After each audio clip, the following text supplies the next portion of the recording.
We live in the richest country in the world.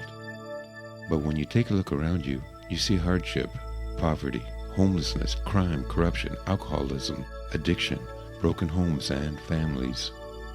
Everybody worries about money, day and night, how to make more, how to spend less.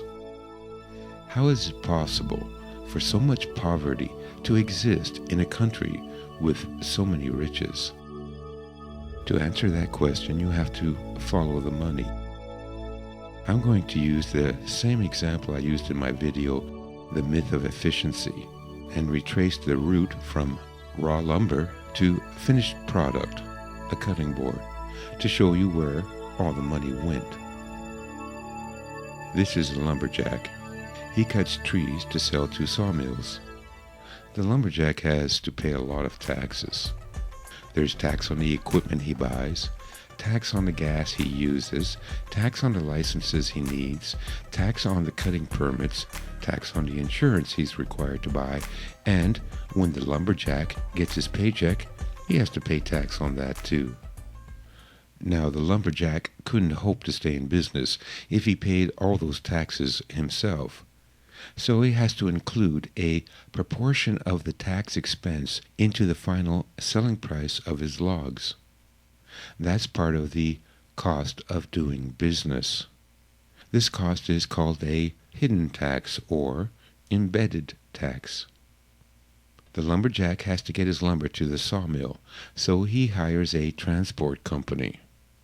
The transport company has a lot of taxes to pay.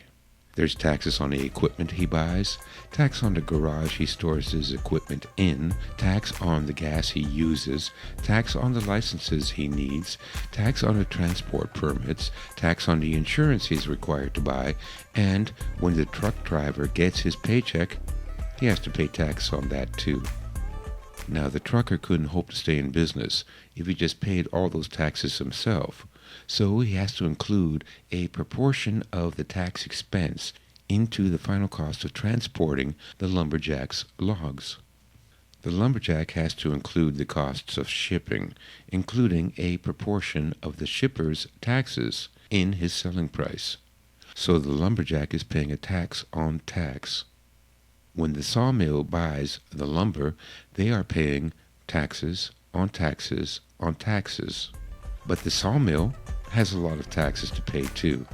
All of these taxes are likewise included into the price of finished lumber. The sawmill has to hire a transport company to haul the lumber to the manufacturer, and so must pay a proportional amount of that shipper's taxes as well. When the manufacturer buys the lumber, he's already paying taxes on taxes on taxes on taxes. But the manufacturer has a lot of direct taxes to pay too, which he includes into the price of his cutting boards. Now, the manufacturer has to hire a transport company to ship his cutting boards to the distribution warehouse. And of course, he has to pay a proportional amount of the shipper's taxes as well. I know, this is getting repetitive, so let's skip ahead. The manufacturer sells the finished product to the wholesaler, who sells to a retailer, who sells to the housewife. During each exchange from raw lumber to finished product to all shipping and storing in between, the cost increases to pay the taxes each party is responsible for. But wait, it gets worse. All those taxes don't just pay themselves. All the lumberjacks, truck drivers, manufacturers, wholesalers, and retailers have to spend dozens, if not hundreds of hours filling in forms, writing applications, arranging for inspections, filing receipts, and then hiring bookkeepers and accountants. The bookkeepers and accountants have a lot of taxes to pay, and so, well, you get the idea. The time and money spent paying taxes and complying with regulations is called the cost of compliance and accounts for about 12% of a business's operating expenses. These costs are likewise passed on to the consumer. Not even teams of forensic accountants can figure out what percentage of the cost of goods and services are directly due to hidden taxes, but by the most conservative estimates, it is at least 25%. By the time you purchase a product, you are paying a portion of dozens of taxes on taxes, and even paying taxes on the cost of paying taxes. But wait, it gets worse. The housewife who buys the cutting board has a lot of taxes to pay too. A middle-class taxpayer has to pay on average 25% federal income tax. Then there's the federal Social Security and Medicare payroll tax of 13.3%.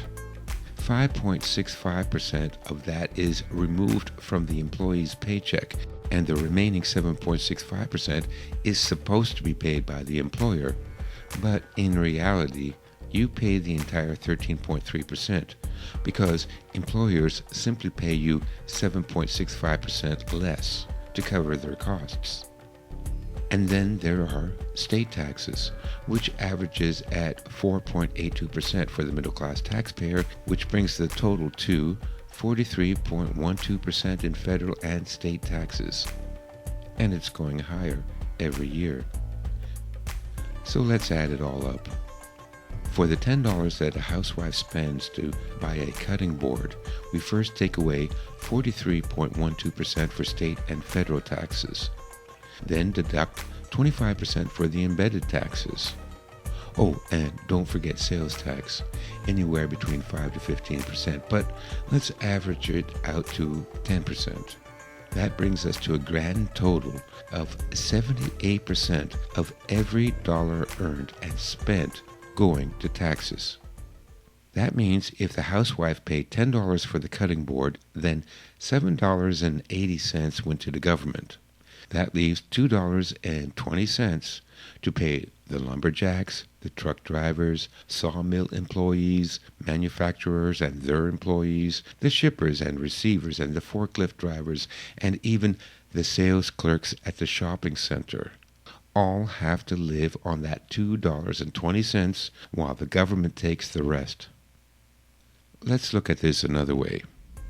Every day for the first 10 months of the year, you get up early in the morning, spend an hour or two in rush hour traffic, put in 8 to 12 hours at work, drive home through rush hour traffic, and every penny you earn goes to the government. That leaves you 2 months of every year to earn enough money to pay all your bills, housing, food, transportation, clothes for the kids, prescription drugs, and everything else you need for a whole year.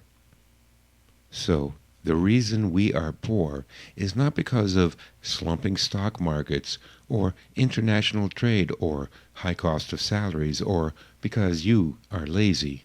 No, the reason is that our governments and the banks that own them have stolen at least 80% of our lives and livelihoods.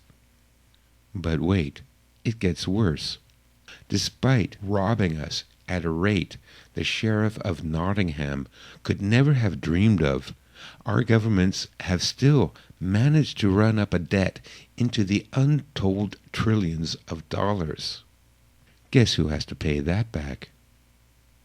Those dirt-poor medieval peasants that Robin Hood tried to protect from the ravenous tax collectors of evil King John finally rebelled and forced the king to sign the first declaration of civil rights in history, the Magna Carta, the inspiration for the Constitution. So, what was the tax rate raised to that caused the whole of England to rise up in rebellion? 15%. And they still got 2 months off a year. We are worse off than peasants, and cunningly brainwashed to believe it's all our fault. But wait, it gets worse.